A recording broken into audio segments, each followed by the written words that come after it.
The bailiff was still calling the room to order when my wife's lawyer leaned in and whispered like he was doing me a favor. "He's never even home for the kids." I stared straight ahead, hands folded, back straight. Silence is a discipline you learn overseas.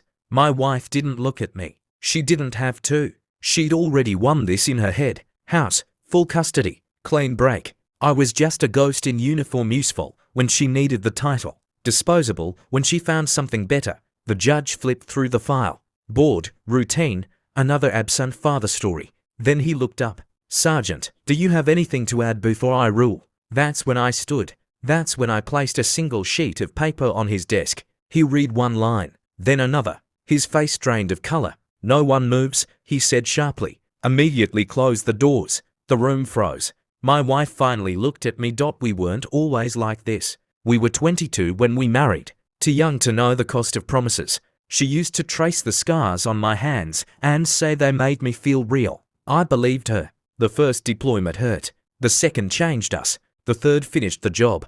Distance doesn't kill love.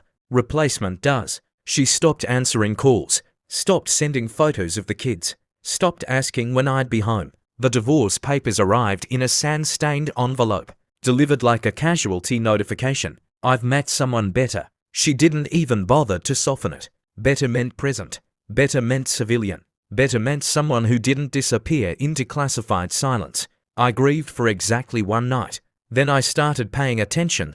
The man she met was careful but not trained. He liked encrypted apps without understanding metadata. He liked off-the-books cash without knowing who tracks serials. He liked power. I recognized the type. Every war has them. Men who feed off chaos and think rules are for other people. While my wife built a narrative, I built a timeline. I pulled phone records, cross-checked locations, matched dates. She said, "I abandoned the family with days. I was on authorized blackout ops."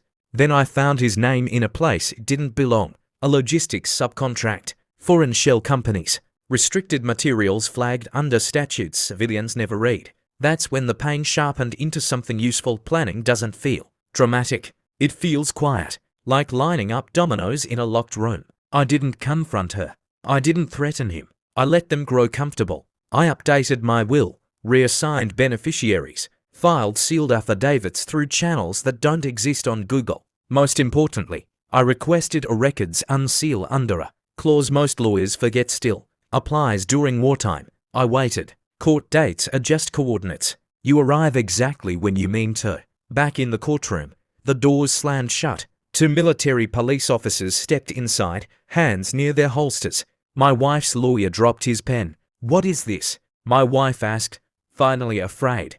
The judge didn't answer her. He looked at me. "Sergeant, confirm this document is authentic." "It is, Your Honor." The paper outlined joint federal jurisdiction, material support violations, custodial endangerment, and a sealed indictment tied to the man currently texting my wife from the gallery. They took him first. He tried to speak. They didn't let him. My wife stood, shaking. "This is a mistake. He's a contractor, a consultant, a foreign intermediary," the judge corrected.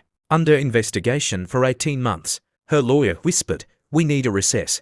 The judge shook his head. Then he turned back to me. "She alleged abandonment," he said carefully. "Yet these deployment orders indicate classified duty under a family protection directive." "Yes, sir." "And the children were placed under monitored care," I said, "because their environment was compromised."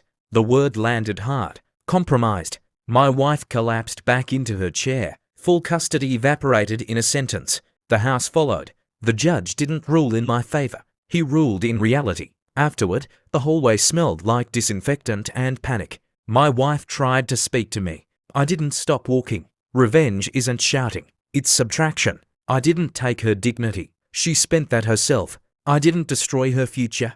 I just removed my protection from it. The kids are with me now. They sleep through the night. Sometimes justice isn't loud. Sometimes it's a door closing and staying closed. I don't regret staying silent. Silence kept me alive once. It did again. And if she ever wonders when she lost, it wasn't in court. It was the moment she mistook my absence for weakness.